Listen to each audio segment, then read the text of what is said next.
Mi nombre es Javier Solís. Tengo 52 años.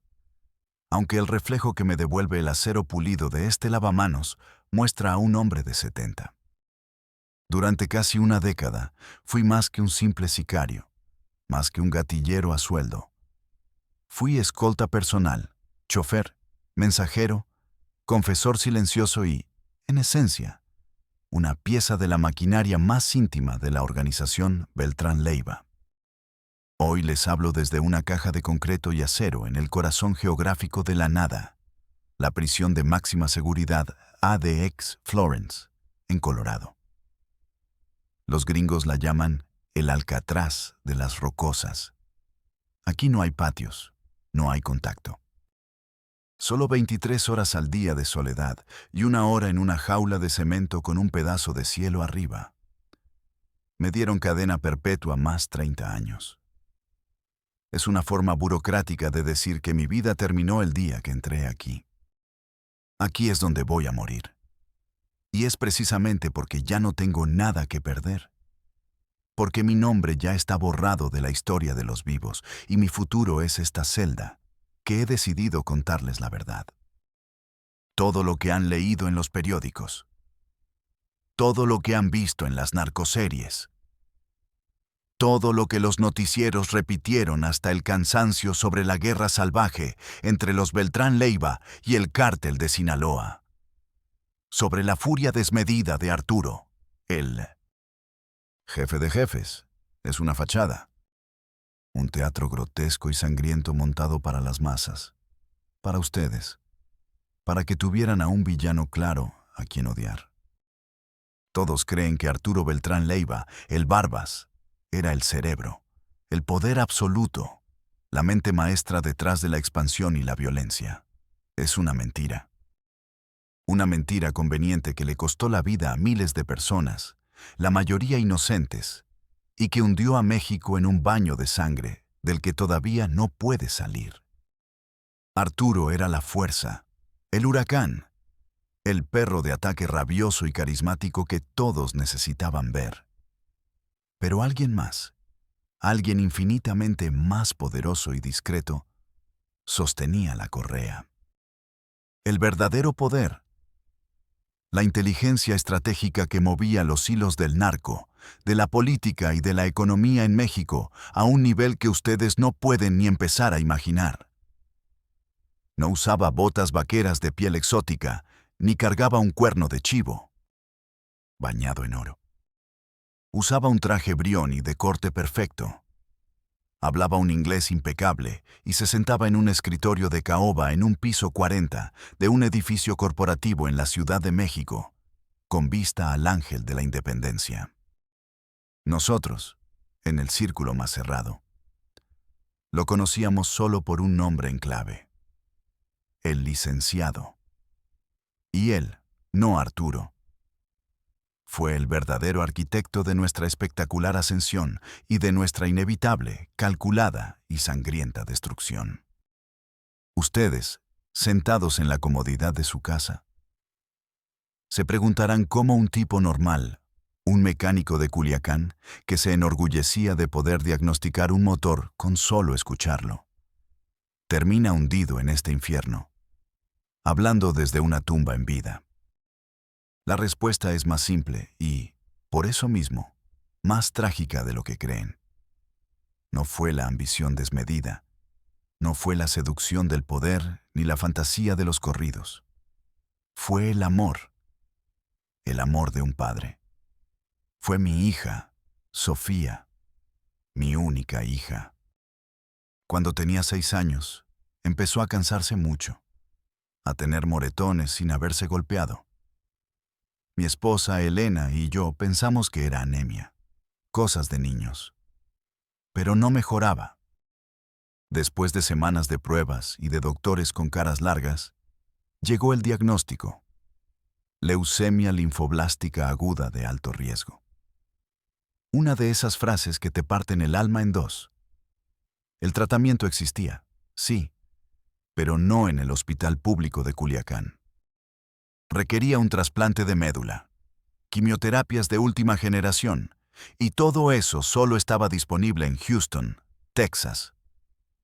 El costo, nos dijeron, era de cientos de miles de dólares. Una cifra astronómica. Un universo de distancia de lo que yo podría ganar en 10 vidas de trabajo honesto. El tiempo era nuestro enemigo. Cada día, Sofía se debilitaba un poco más. Su risa se apagaba. Vendí mi taller, el pistón de oro, mi orgullo. Vendí la camioneta familiar. Vendimos las joyas de Elena, la casa de su madre. Raspamos cada centavo. No fue ni remotamente suficiente. La desesperación es un ácido que corroe el buen juicio. Te empuja a lugares oscuros que juraste nunca pisar. Un compadre me habló de un prestamista en la colonia, un tipo llamado Don Efraín.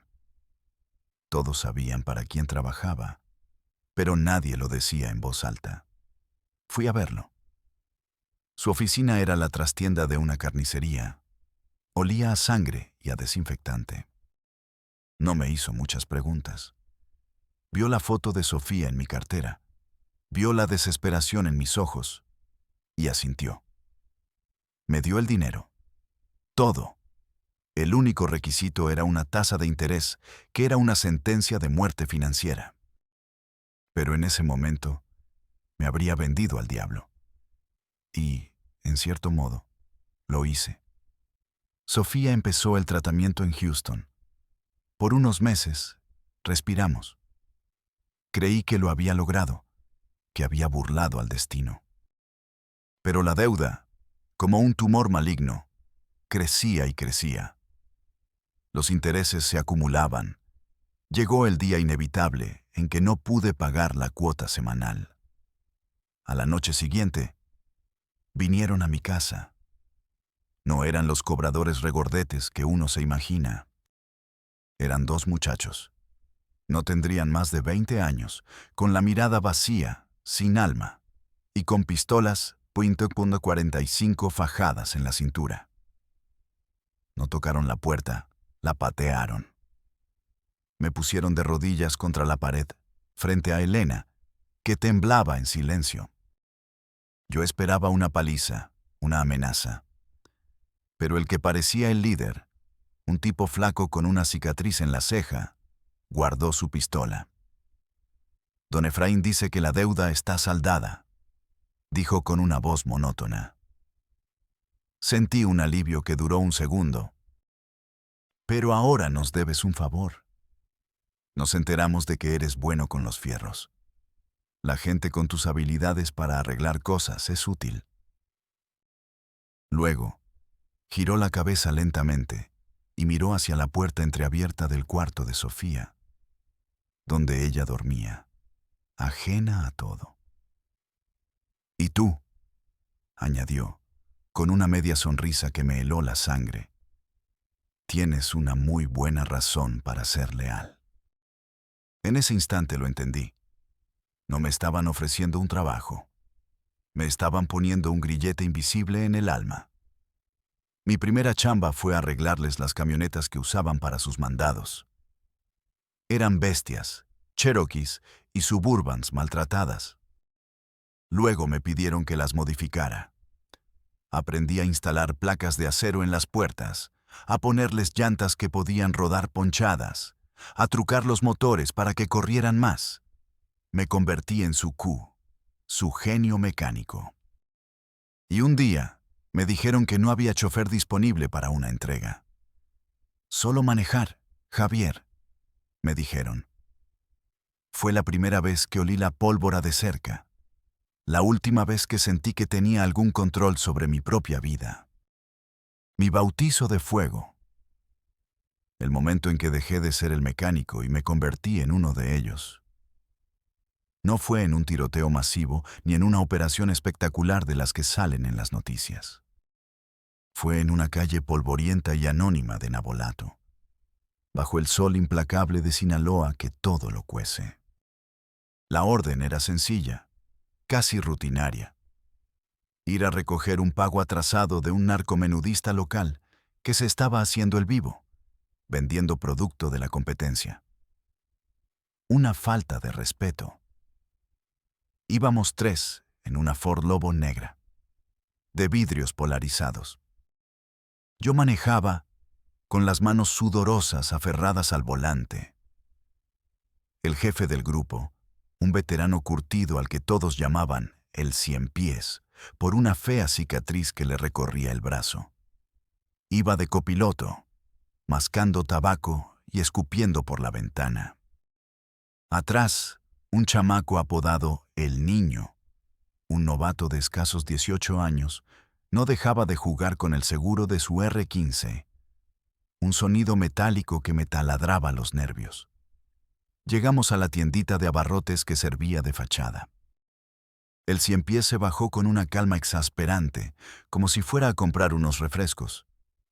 «No te bajes, mecánico, motor encendido y no te duermas», me ordenó sin mirarme. Yo obedecí.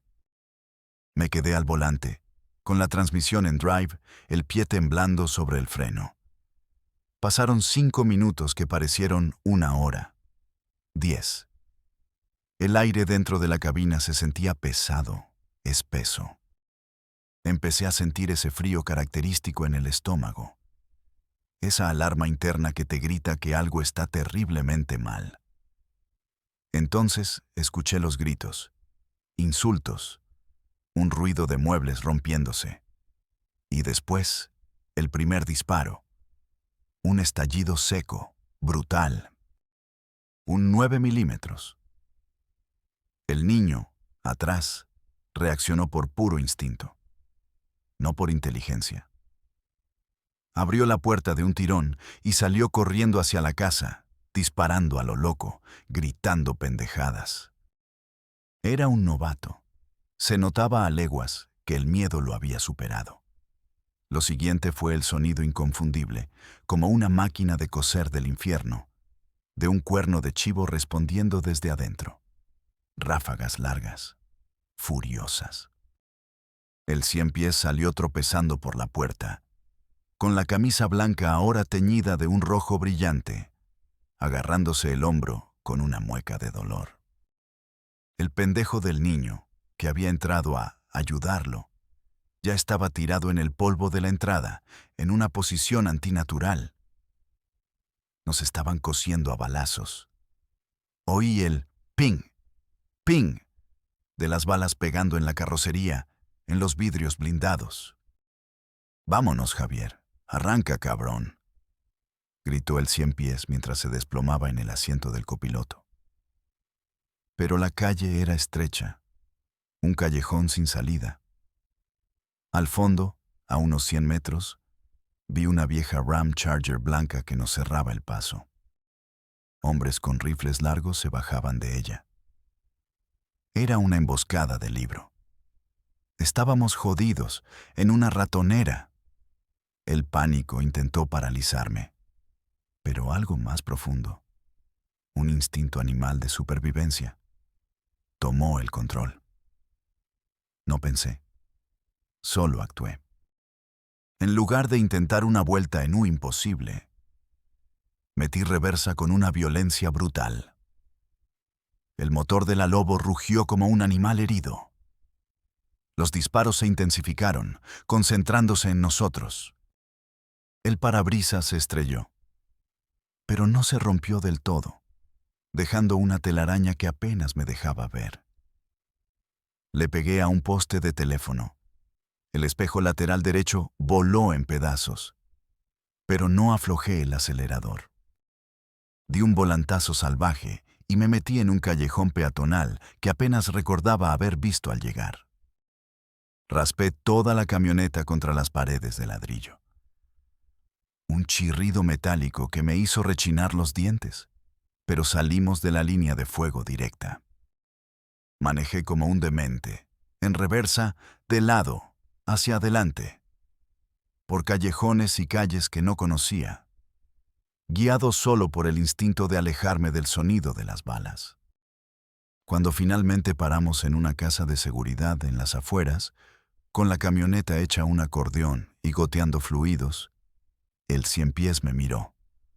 Su cara estaba pálida por la pérdida de sangre, pero sus ojos estaban claros. Yo esperaba un regaño, un golpe por el estado de la troca. En cambio, me puso una mano en el hombro, la que no tenía herida, y la apretó con fuerza. «No te cagaste, mecánico», dijo con una especie de respeto en la voz. «Tienes más huevos que ese pendejo que dejé tirado allá». Esa noche no solo me gané su respeto, me gané un nuevo puesto. Dejaron de verme como el tipo que arreglaba los fierros. Empezaron a verme como un hombre que podía usarlos para salvar el pellejo. Y en ese mundo, eso valía más que el oro. Poco a poco, casi sin darme cuenta, fui subiendo. Mi lealtad estaba comprada y garantizada con la salud de mi hija. Cada mes, una suma considerable de dinero llegaba a una cuenta en Estados Unidos para cubrir sus tratamientos. Era una cadena de oro, pero una cadena al fin. Hacía lo que me pedían, sin hacer preguntas, sin opinar. Era eficiente, callado, casi invisible. Eso les gustaba a los patrones. La invisibilidad es un activo en este negocio. Me convertí en parte del equipo de seguridad personal de Alfredo Beltrán, el Mochomo. Era un hombre diferente a sus hermanos. Más tranquilo, más cerebral, más hombre de negocios que de guerra. Con él aprendí la importancia de la logística, de las rutas, de la corrupción silenciosa. Pero fue después de un par de años, cuando mi reputación de hombre confiable y de sangre fría creció, que me asignaron ocasionalmente a la escolta personal del mero jefe, de Arturo. Y fue entonces cuando vi la verdad por primera vez. La revelación no llegó con el estruendo de un balazo, sino en el silencio cargado de un restaurante de lujo en Polanco, en la Ciudad de México. Arturo tenía una reunión importante. La seguridad era un operativo casi militar. Cerramos la calle con el pretexto de una fuga de gas, con la complicidad de la policía local. Yo estaba en el segundo anillo de seguridad, vigilando la entrada del restaurante desde una camioneta estacionada enfrente. Arturo entró al privado del lugar, ruidoso y arrogante como siempre, rodeado de su corte de sicarios con botas de avestruz y camisas Versace. 10 minutos después, llegó un sedán Mercedes-Benz negro, blindado pero discreto. Sin convoy, sin escoltas visibles, sin alarde. De él se bajó un hombre de unos 50 y tantos años, vestido con un traje a la medida que gritaba dinero viejo, no nuevo, zapatos italianos, un reloj Patek Philippe. No llevaba armas visibles. No las necesitaba. Su sola presencia, su caminar pausado y seguro, imponía un silencio incómodo a su alrededor. Caminó hacia la entrada del restaurante y los guardias de Arturo, hombres que habían desmembrado a gente por una mala mirada, se hicieron a un lado como si una fuerza invisible los empujara. No necesitaron una orden, simplemente lo hicieron. Entró al salón privado. Yo estaba lo suficientemente cerca, con un pequeño auricular que captaba el audio del interior, para entender la dinámica. Lo que vi y oí me heló la sangre más que cualquier tiroteo. Arturo Beltrán Leiva, el hombre al que el gobierno y sus rivales le temían, el jefe de jefes, estaba de pie. De pie, esperando a que el hombre del traje tomara asiento, como un empleado esperando a su jefe. El hombre, a quien Arturo se dirigió respetuosamente como licenciado, ni siquiera lo miró al entrar. Se sentó, abrió un portafolios de piel y sacó una carpeta delgada. Se la deslizó sobre la mesa sin decir una palabra. Luego, habló en voz baja, casi un susurro, pero con un tono cortante como el cristal. No pude oír todo, pero capté frases sueltas. La aduana de Lázaro Cárdenas. El senador necesita garantías. La DEA está presionando. hay que bajar el perfil en la capital. No eran sugerencias, eran órdenes. Vi la cara de Arturo. Toda su fanfarronería, su arrogancia, se había desvanecido. En su lugar había una mezcla de ira contenida, de frustración y de sumisión. Era como ver a un pitbull de pelea, entrenado para matar, siendo reprendido por su dueño con un periódico enrollado. La reunión no duró ni 15 minutos. El licenciado se levantó, se ajustó la corbata y se fue con la misma calma con la que llegó. Arturo se quedó ahí, sentado, mirando fijamente la carpeta, con los nudillos blancos de tanto apretar los puños. Cuando salió, su furia era volcánica. Empezó a gritarle a todo el mundo por cualquier cosa. De camino a la camioneta, lo escuché decirle a su hermano Héctor por teléfono, con la voz temblando de rabia: «Estoy hasta la madre. Ese puto licenciado nos tiene agarrados de los huevos. Cree que puede movernos como si fuéramos sus putos peones en su tablero de ajedrez». En ese instante lo comprendí todo.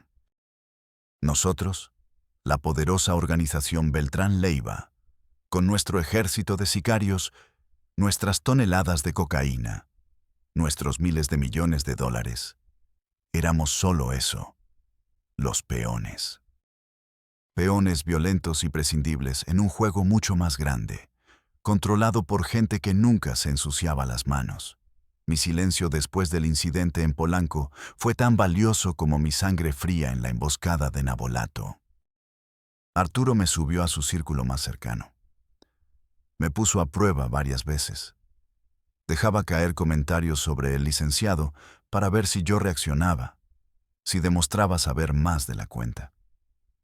Yo siempre mantuve una cara de piedra. «Este cabrón ve, oye y calla», le dijo una vez al mochomo, refiriéndose a mí, mientras jugaban cartas en un rancho. Así me gustan, leales y discretos. Me convertí en su sombra. Ya no solo manejaba o vigilaba. Ahora coordinaba la logística de su seguridad, entregaba mensajes encriptados, transportaba maletas repletas de dinero y, en ocasiones, me encargaba de limpiar problemas. Mi vida se transformó en una serie de postales del infierno, cada una más surrealista que la anterior. Recuerdo una noche en Acapulco. Un político local de alto nivel, que había recibido millones para su campaña, no quería cumplir su parte del trato: entregar el control de la policía municipal.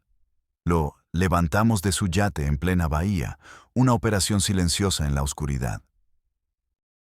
Mientras otros, especialistas en el arte de extraer información, lo entrevistaban en la bodega húmeda de una casa de seguridad en la costera, yo estaba afuera. Me senté en el cofre de una Suburban negra, viendo las luces parpadeantes de los hoteles y los barcos, el sonido de la fiesta a lo lejos. Mientras de la bodega salían gritos ahogados y el olor metálico de la sangre. No sentía nada. Ni placer, ni culpa. Solo un cansancio profundo, existencial. Al amanecer, el político entendió y fue devuelto a su yate, con algunos huesos rotos y una nueva perspectiva sobre la cooperación. Recuerdo incontables viajes relámpago a la Ciudad de México y a Toluca. Llevaba maletas deportivas que pesaban una barbaridad, no por ropa, sino por los fajos de billetes de $100. Las entregas se hacían en estacionamientos subterráneos de centros comerciales o de edificios gubernamentales. Mis interlocutores no eran otros narcos. Eran comandantes de la Policía Federal, generales del Ejército, asistentes personales de senadores y secretarios de Estado.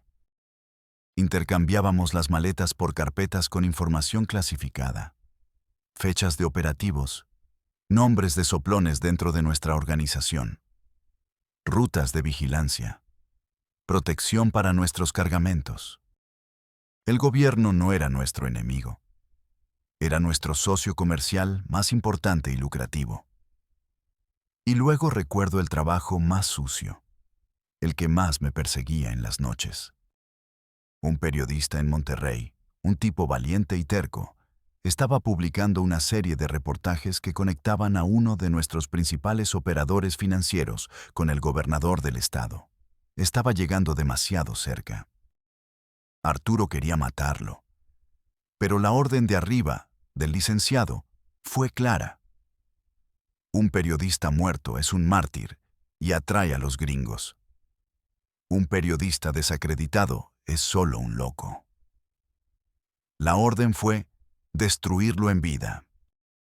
Fue una operación quirúrgica y perversa. Le sembramos 1 kilo de cocaína en su coche. Fabricamos un caso de pederastia con fotos montadas por un experto en Photoshop. Filtramos a la prensa pruebas de que recibía dinero de un cártel rival. Yo mismo me encargué de entregar el sobre con el expediente fabricado a un contacto en la Fiscalía General. El hombre, un fiscal con cara de buena persona, me dio la mano, sonriendo, y me dijo: «Considere lo hecho». En 2 semanas, la vida de ese periodista fue demolida. Perdió su trabajo, su reputación. Su familia lo abandonó.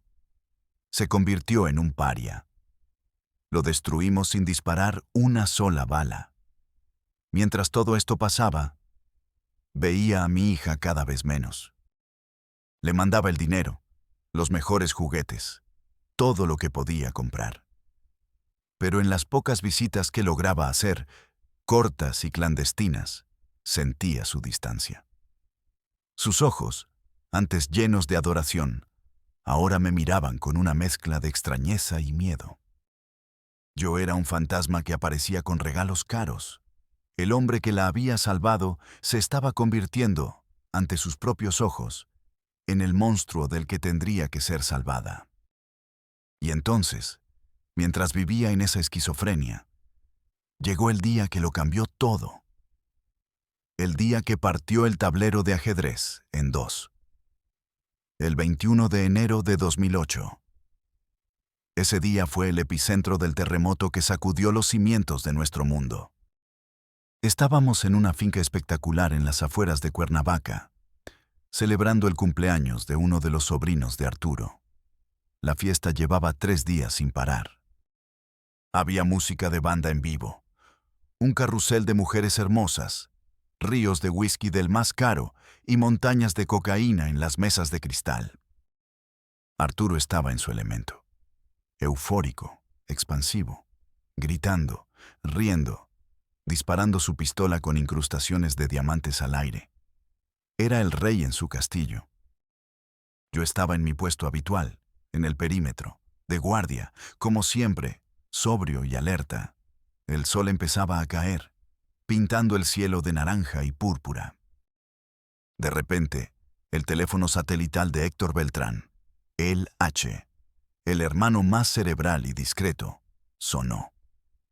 Vi cómo se le descompuso la cara mientras escuchaba. Se le fue el color. Se acercó rápidamente a Arturo, que estaba a punto de cortar un pastel gigante, y le susurró algo al oído. El efecto fue instantáneo y devastador. La música se detuvo. La risa de Arturo se congeló en sus labios. Su rostro pasó de la alegría a la incredulidad, y de ahí a una máscara de furia pura. Una rabia que nunca antes le había visto, ni en los peores momentos. Se levantó de un salto, volcando la mesa con una violencia increíble. Las botellas, la comida, el pastel, todo voló por los aires. «¿Qué?», rugió, un grito que silenció a las 300 personas presentes. La noticia corrió como pólvora entre nosotros. Un comando de las Fuerzas Especiales del Ejército había arrestado a Alfredo, al Mochomo, en Culiacán. Sin un solo disparo. Limpio. Demasiado limpio. El primer pensamiento en la mente de todos, el único pensamiento posible, fue traición. Alguien de muy adentro, alguien de su mismo nivel, lo había entregado.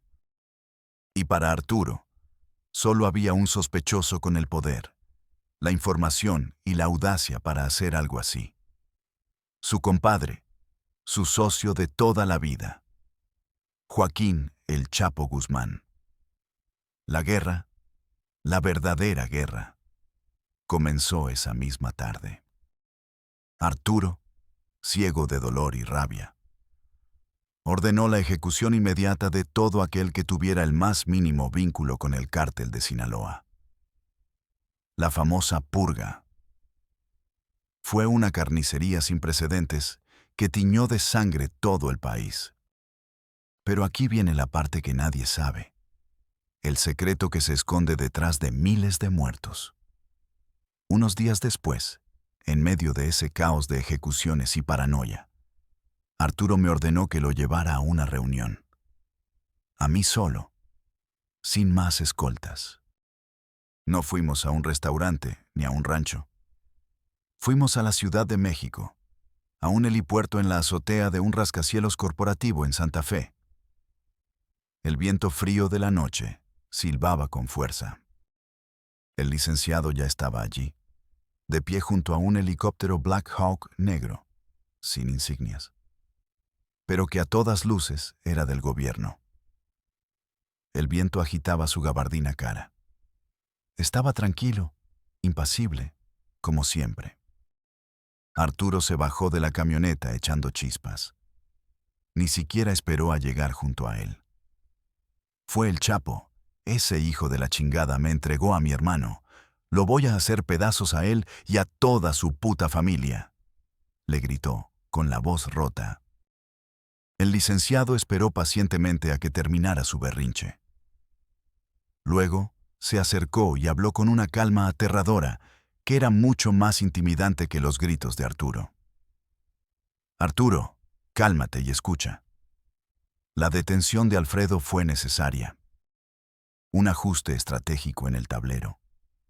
Las cosas se estaban saliendo de balance. La presión de los gringos por resultados era insostenible. Necesitábamos darles un trofeo de alto perfil y al mismo tiempo crear una distracción masiva. Arturo lo miraba sin entender, con la confusión nublando su rabia. El Chapo es tu distracción, continuó el licenciado, mirándolo directamente a los ojos. Canaliza toda tu furia, todo tu poder, hacia él. Inicia una guerra. No una escaramuza, una guerra total. Que las calles se llenen de muertos. Mientras todos ustedes se matan entre sí, la atención de los medios, del público, de los gringos, estará sobre la violencia, sobre los decapitados, sobre el caos. Y mientras tanto, nosotros, en el gobierno, tendremos la cortina de humo perfecta para pasar las reformas energéticas que necesitamos, para firmar los contratos de seguridad que queremos y para mover nuestro propio producto sin que nadie nos mire. La guerra de ustedes es el negocio de nosotros. Vi la comprensión florecer lentamente en los ojos de Arturo. Y después, el horror. No había sido una traición del Chapo. Había sido una orden de arriba. El licenciado había sacrificado a su propio hermano, una de sus piezas más valiosas, para iniciar una guerra que beneficiaría a la élite política y económica del país. Le dio a Arturo un enemigo tangible para que descargara su furia y no viera a su verdadero amo. Y Arturo, cegado por el dolor, el orgullo herido y el odio, aceptó el papel que le habían asignado. Compró la mentira. Se convirtió en la bestia desatada que el licenciado necesitaba que fuera. Ese día, en esa azotea barrida por el viento, entendí que no estábamos en el negocio de la droga. Estábamos en el negocio del poder y la política. Y las balas, la sangre, los cuerpos, eran simplemente los gastos de operación. La guerra que se desató fue peor, más sádica y demencial de lo que nadie, ni siquiera el licenciado, pudo haber imaginado. Las órdenes de Arturo se volvieron erráticas, impulsadas por una paranoia alimentada con cocaína y dolor. Ya no se trataba de controlar plazas o rutas de trasiego. Se convirtió en una vendetta personal, en un concurso de brutalidad. Las decapitaciones, los cuerpos disueltos en ácido, los cadáveres colgados de los puentes con narcomensajes. Todo eso fue idea suya. Una forma de gritarle su rabia al mundo, de marcar su territorio con la sangre de sus enemigos. Él quería que el país sangrara como él sentía que estaba sangrando por dentro. Yo seguía a su lado. Una sombra silenciosa, pero algo dentro de mí se había roto de forma irreparable. La imagen del licenciado en la azotea, moviendo sus piezas humanas en un tablero invisible, no me dejaba dormir. Cada vez que veía a los muchachos que morían, muchachos de 16 o 17 años, de nuestro lado y del otro, ya no veía soldados de un cártel, veía peones. Peones sacrificados en un juego que ni siquiera entendían, por un rey que estaba en un castillo muy, muy lejano. Mi punto de quiebre, la línea invisible que juré nunca cruzar, llegó una noche de tormenta en la Sierra de Guerrero. Llevábamos días cazando a un comandante del asiedo que, según un informante, había sido el que filtró la ubicación exacta del mochomo a los militares. Finalmente lo encontramos en una cabaña aislada. Lo torturaron durante horas. Era un hombre duro, pero al final, como todos, se rompió y confesó. Pero a Arturo no le bastó su confesión ni su muerte. Quería más. Quería enviar un mensaje tan brutal que nadie en el gobierno se atreviera a volver a cruzarse en su camino. Me llamó a la cabaña donde tenían al comandante. El hombre estaba atado a una silla. Era una masa de carne ensangrentada, apenas consciente. El olor a miedo y a sangre era insoportable. Arturo no me miró. Tenía una fotografía en la mano. Me la aventó al pecho. La recogí. Era una foto familiar, de esas que se toman en un estudio. El comandante sonriendo, abrazando a su esposa. A su lado, sus 2 hijos. Un niño de unos 10 años con un uniforme de fútbol y una niña. La niña no tendría más de 7 años. Pelo oscuro, 2 coletas, una sonrisa a la que le faltaba un diente. Tenía la misma edad que Sofía.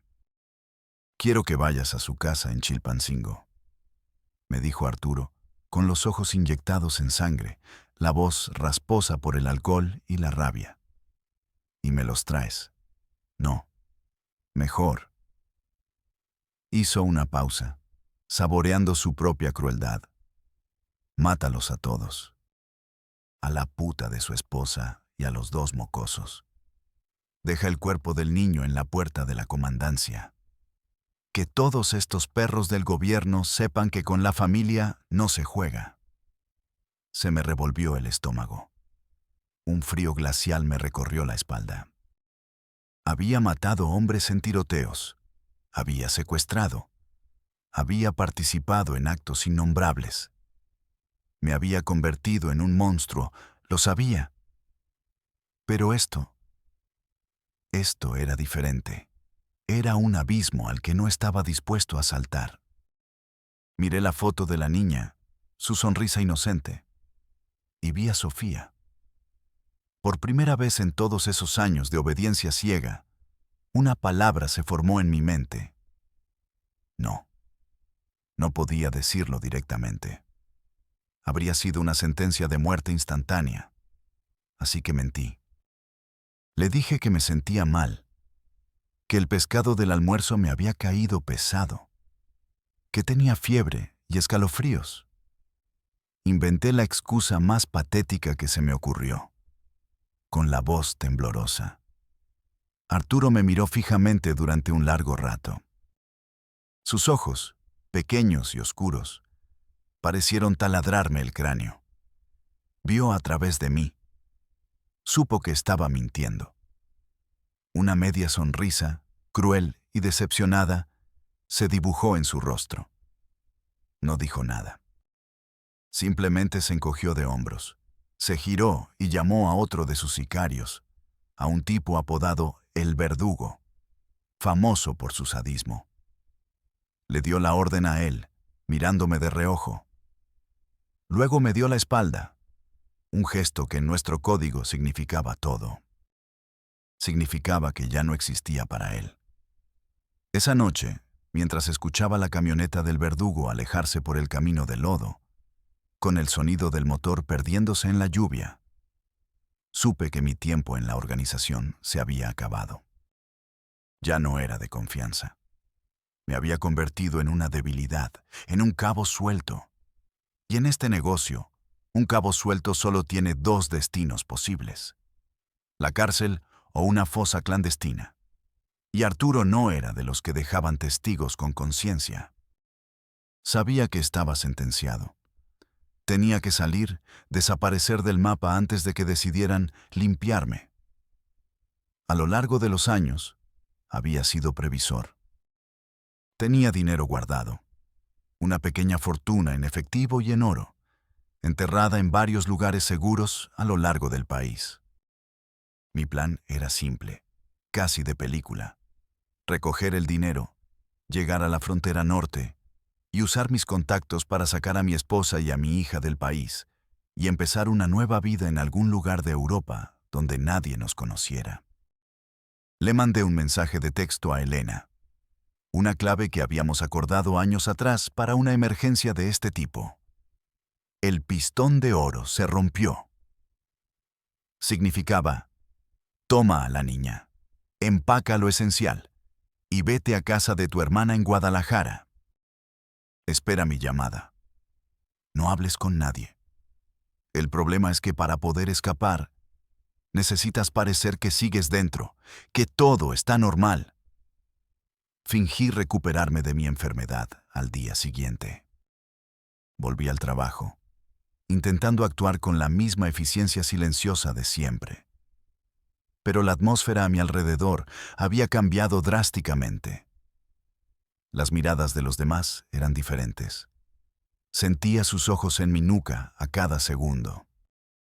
Las conversaciones se detenían cuando yo entraba en una habitación. Arturo apenas me hablaba.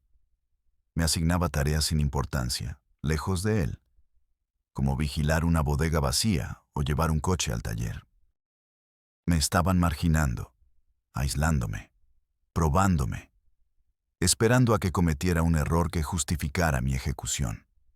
Viví así una semana, la semana más larga y tensa de mi vida, durmiendo con una pistola debajo de la almohada. Finalmente, llegó mi oportunidad. Una noche, me tocaba el turno de guardia en una de las casas de seguridad principales, en el Desierto de los Leones, en las afueras de la Ciudad de México. Era el lugar perfecto para desaparecer. Le dije al jefe de turno que iba a hacer una ronda por el perímetro en una de las camionetas. Era parte del protocolo. Tomé las llaves de una Suburban blindada, la que yo mismo había modificado. Mi corazón latía tan fuerte que sentía que se me saldría del pecho. Un tambor en el silencio de la noche. En lugar de rodear la propiedad, apagué las luces, abrí el portón manualmente y me deslicé hacia la carretera. Una vez en el asfalto, pisé el acelerador a fondo. Tenía que llegar a mi primer escondite de dinero, en una cabaña abandonada cerca de Toluca. Manejaba a más de 160 kilómetros por hora por la autopista vacía, mirando obsesivamente por el espejo retrovisor. Durante la primera media hora, nada. Ni una luz. Empecé a pensar que tal vez lo había logrado, que me habían subestimado. Y entonces las vi. 2 puntos de luz que crecieron a una velocidad imposible en el espejo. 2 Suburban negras, sin placas, idénticas a las nuestras. Aparecieron de la nada, como fantasmas, pegándose a mi defensa. Me estaban cazando. Empezó una persecución infernal por la autopista México-Toluca. Me disparaban. El sonido de los rifles de alto poder contra el blindaje era ensordecedor, como si estuviera dentro de una campana de metal golpeada por martillos. Intentaron sacarme del camino, embistiéndome por los costados. Yo maniobraba como un loco, usando todo lo que había aprendido sobre manejo evasivo, esquivando, frenando, acelerando. Sabía que no podía ganarles. Eran más. Estaban coordinados. Mi única esperanza era llegar a la caseta de cobro, a una zona poblada, a un retén de la policía, cualquier cosa que rompiera su ataque. Pero ellos también lo sabían. Justo antes de una curva pronunciada, conocida como La Pera, una de las Suburban me embistió por el costado con una fuerza brutal. Perdí el control. La camioneta se salió del asfalto, volcó y empezó a dar vueltas de campana por el terraplén. Todo era una sinfonía de metal retorciéndose, cristales rompiéndose, y luego, oscuridad, dolor y el olor penetrante a gasolina. Quedé colgado boca abajo del cinturón de seguridad, con la cabeza sangrando y el mundo girando. Se acercaron.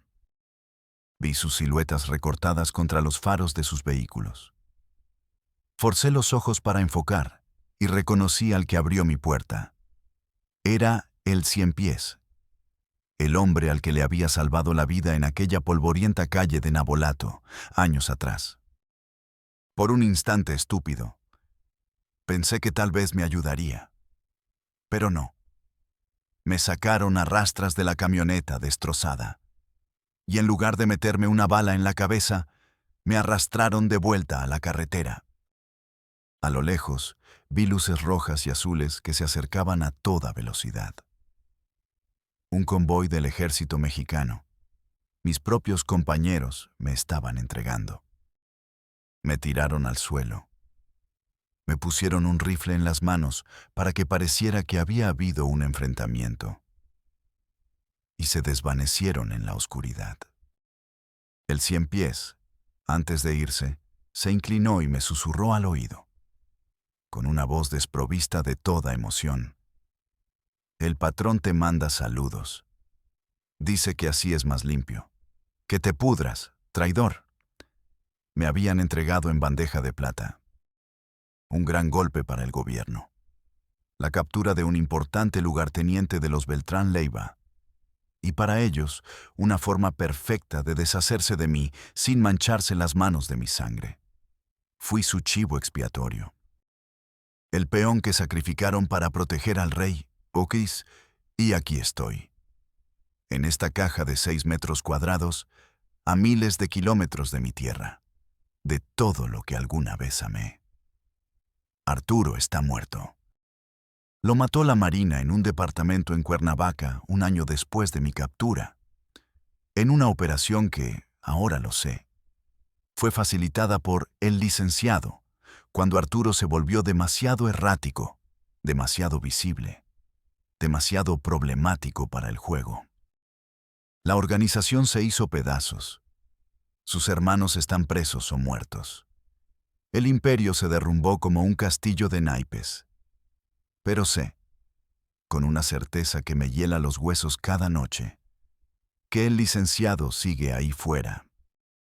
Quizás con otro nombre, en otro puesto, con otro traje caro. Pero sigue moviendo sus hilos, creando nuevos monstruos, fomentando nuevas guerras para sus nuevos juegos. Decidí hablar ahora porque ya no me importa. Mi familia, gracias a un trato que hice con los gringos, está en algún lugar de Estados Unidos, bajo otro nombre, dentro del programa de protección de testigos. Para ellos, estoy muerto.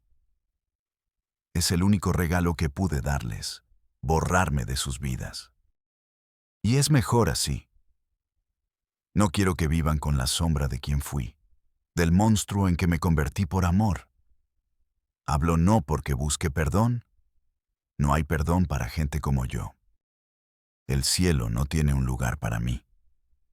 Y este infierno de concreto ya es mi castigo en vida.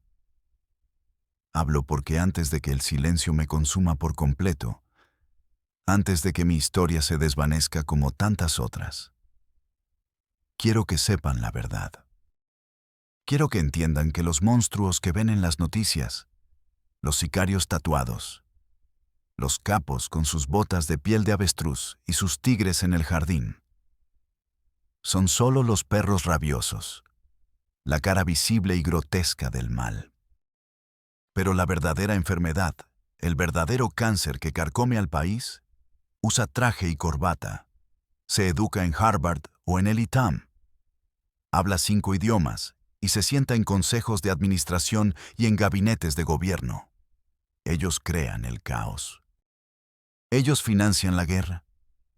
Ellos se benefician de cada muerto, de cada gramo de droga, de cada gota de sangre derramada en las calles.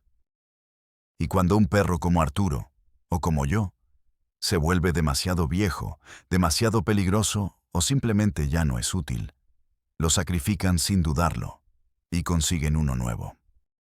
Si estás escuchando esto, si eres joven y vives en un barrio de Culiacán, de Tijuana, de Juárez, donde la violencia es el pan de cada día, si la vida del narco te parece atractiva, si crees que es una salida fácil llena de dinero, mujeres y poder, por favor, recuerda mis palabras. Recuerda mi voz resonando desde esta tumba de concreto. No hay lealtad, no hay honor, no hay gloria. Eres una herramienta, un número, una bala más en su cargador. Y en el momento en que ya no les sirvas, te desecharán como a un casquillo vacío. No hay escape. De aquí, de esta vida, te lo juro por el alma de mi hija, no hay ninguna salida.